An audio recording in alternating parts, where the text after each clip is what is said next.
Muy buenas tardes, bienvenidos a este corte informativo, hoy viernes 3 de mayo de 2024. Soy Citlali Pérez y en los próximos minutos le presentaré la información más reciente del Poder Judicial de la Federación. Antes, saludo a mi compañera Eusiri Rostro en la interpretación en lengua de señas mexicana. Ahora sí, estamos todos listos, comenzamos. Trabajo del hogar y de cuidados debe cuantificarse y compensarse económicamente en caso de divorcio, determinó la primera sala. Pretender socavar la independencia judicial pone en riesgo los derechos consagrados en la Constitución, afirmó el ministro Jorge Mario Pardo Rebolledo. Reconocer a la concubina como beneficiaria de un trabajador fallecido no implica desconocer los derechos de la cónyuge, determinó la segunda sala. La Suprema Corte ha establecido diversos criterios que reconocen y buscan compensar el trabajo de cuidados, que implican tareas no remuneradas que realiza una de las personas que integran la pareja. Esto puede colocar en una situación de precariedad y de pobreza a la persona que dedicó la mayor parte de su tiempo al cuidado del hogar al momento de la disolución del matrimonio, el concubinato o de pareja estable, reduciendo la posibilidad de que pueda gozar de una vida digna. La Corte ha determinado que este trabajo, que en 2022 tenía un valor de 7.2 billones de pesos, que representa 24.3% del PIB, puede cuantificarse y compensarse económicamente. En los casos de divorcio, disolución del concubinato o de la relación de pareja estable, la Corte ha determinado que se podrá exigir una compensación cuando exista un desequilibrio entre los bienes de cada uno de los integrantes que ha sido motivado por el trabajo en el hogar y de cuidados no remunerado, al que se dedicó preponderantemente uno de los integrantes de la pareja, perdiendo oportunidades de desarrollo. El propósito de esta compensación es equilibrar esta situación de desigualdad, pues se trata de un mecanismo de protección a la familia. Y al poner en marcha la sexta reunión regional del Encuentro Nacional para integrar una agenda en materia de seguridad y justicia desde el Poder Judicial, al que convocó la ministra presidenta Norma Lucía Piña, el ministro Jorge Mario Pardo Rebolledo llamó a quienes participan en los sistemas de seguridad, procuración e impartición de justicia del país a asumir el compromiso y responsabilidad de cumplir con su labor en beneficio de la ciudadanía. Hoy hago un llamado a todas y a todos los que participamos en los sistemas de seguridad, de procuración y de impartición de justicia, para que no solo seamos probos y valientes, sino para que, más allá de las naturales diferencias que podemos tener en el desempeño de nuestras funciones, asumamos con responsabilidad y compromiso nuestro papel de servir a las y los ciudadanos en la sensible labor que ejercemos todos los días de impartir justicia en nuestro país. Puntualizó que el juicio de amparo y la independencia judicial son los pilares en la defensa de los derechos de todos los ciudadanos. La permanencia y evolución de este instrumento fundamental para garantizar la eficacia de los derechos humanos se traduce en asegurar a cualquier habitante de este país la posibilidad de defenderse en contra de actos de autoridad que se estiman inconstitucionales, frente a ataques que pretenden socavarla. Como garantía establecida para quienes acuden a los tribunales y no como privilegio de las personas juzgadoras, la independencia judicial no se trata de un juego de poder, ni es el poder lo que está en juego, sino los derechos consagrados en nuestra Constitución. En este encuentro participaron más de 280 personas usuarias del sistema de seguridad y justicia de los estados de México y Michoacán. Y en el marco del 6º Foro Regional del Encuentro Nacional para integrar una agenda en materia de seguridad y justicia desde el Poder Judicial de la Federación, el ministro Jorge Mario Pardo Rebolledo concedió una entrevista exclusiva a Justicia TV a mi compañero Mario López Peña, en la que habló de la reciente reforma al juicio de amparo que limita la suspensión. El juicio de amparo es nuestro principal instrumento de defensa y protección de derechos humanos en nuestro país. Así que cualquier iniciativa de modificación, pues naturalmente despierta una gran polémica y desde luego genera pues mucho debate alrededor del mismo. Si ese tema llegara a la Suprema Corte de Justicia, pues nuestra labor será analizar si esa modificación tiene algún aspecto contrario a la Constitución o no. Y sobre esa base será el debate y el análisis que tengamos que hacer. En esta entrevista explicó en qué consiste la independencia judicial, elemento que no es un privilegio de las personas juzgadoras. Que se ha visualizado la independencia judicial como un privilegio o como una facultad de los juzgadores, cuando en realidad el enfoque correcto es que se trata de una garantía para quienes se acercan a los tribunales de que la persona que va a resolver lo hará con absoluta independencia, con imparcialidad, con profesionalismo. Y en más temas, la segunda sala de la Corte determinó que el reconocimiento de la concubina como beneficiaria de los derechos derivados de la relación laboral de un trabajador fallecido no implica desconocer los derechos que corresponden a la cónyuge de dicho trabajador. La sala explicó que si una persona acude a un juicio en su calidad de cónyuge para demandar que se le declare beneficiaria de los derechos laborales de una persona trabajadora fallecida sin que se advierta la disolución legal del vínculo matrimonial, no debe negarse ese derecho, a pesar de la existencia de una persona que, en su carácter de concubina, también es declarada beneficiaria del mismo trabajador, ya que en atención del principio de primacía de la realidad, la existencia del concubinato no necesariamente implica que un matrimonio legalmente constituido no siga reuniendo los elementos de ayuda y solidaridad que lo conforman, y las obligaciones que derivan de él permanecen en tanto no exista una resolución judicial que le ponga fin. Por este motivo, no debe privarse al cónyuge de los derechos laborales del trabajador fallecido, con independencia de que se reconozca también a la concubina, caso en el cual se deberá establecer de manera proporcional los beneficios que correspondan a cada acreedora. Y en otras noticias, la Unidad General de Conocimiento Científico y Derechos Humanos de la Suprema Corte explicó que las personas trabajadoras tienen derecho a la estabilidad laboral, es decir, a no ser despedidas o suspendidas injustificadamente, especialmente en caso de embarazo. En diversas sentencias, el máximo tribunal ha determinado que, en casos de despido de trabajadoras embarazadas, se debe juzgar con perspectiva de género. Además, su escrito de renuncia no es suficiente para demostrar la rescisión de su contrato, sino que se requieren pruebas adicionales. De lo contrario, se trataría de un caso de discriminación. Si la autoridad jurisdiccional determina que la trabajadora fue despedida por estar embarazada, tiene derecho al pago de una indemnización o a su reinstalación. También las personas trabajadoras embarazadas de confianza tienen derecho a conservar su empleo. En cuanto a las licencias de maternidad, la Corte ha reconocido que concluir el nombramiento de una persona trabajadora durante su periodo de licencia viola su derecho a la conservación del empleo.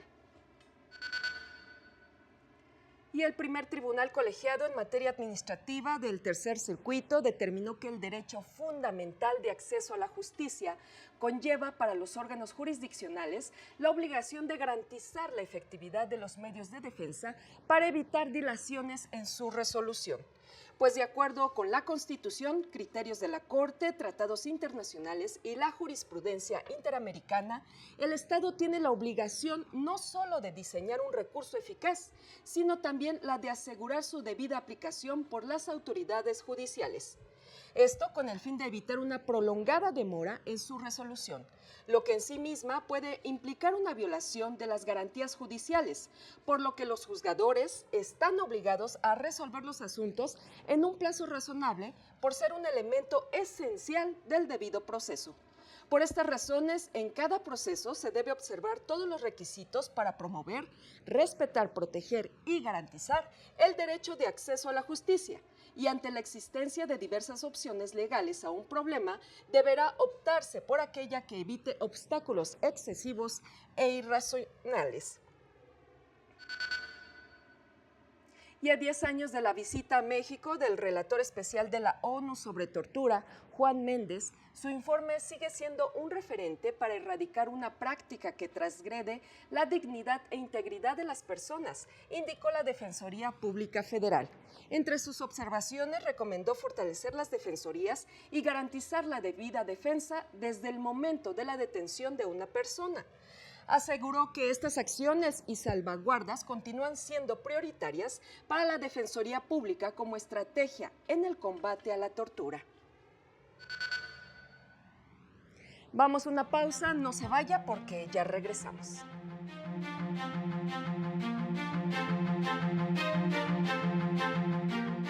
Al regresar, trabajadores del Poder Judicial se manifestarán este fin de semana en defensa de la independencia judicial.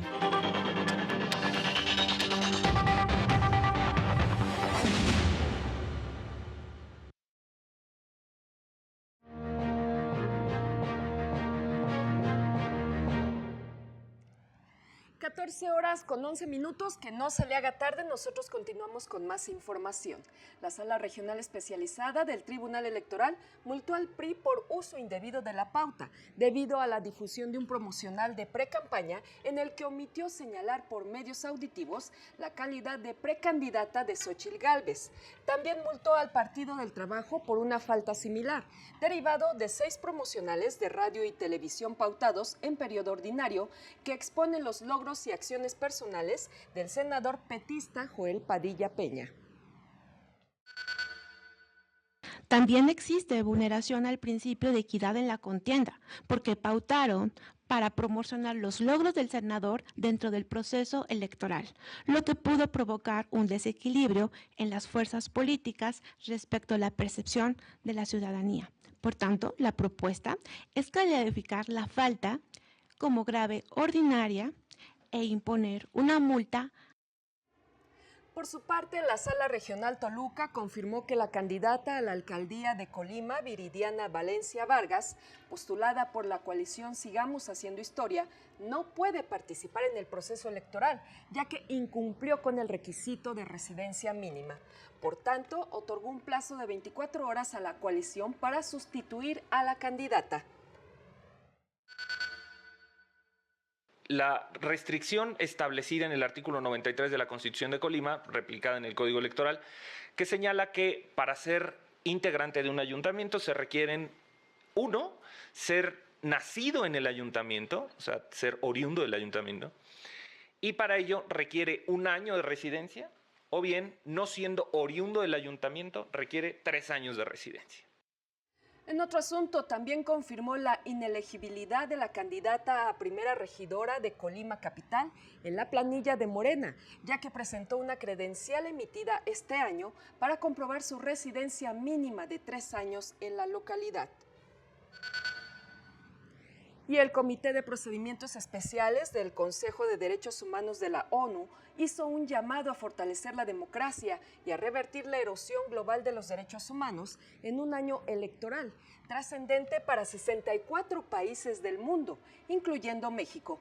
Indicó que los estados deben garantizar elecciones libres y justas, que respeten los derechos de los ciudadanos durante todo el proceso y que permitan crear un ambiente pacífico en el que los resultados electorales realmente reflejen la voluntad de la población. Advirtió que en varios países se ha registrado un clima de violencia y arrestos arbitrarios, en especial hacia candidatos de la oposición, personas defensoras de derechos humanos, miembros de la prensa y observadores electorales.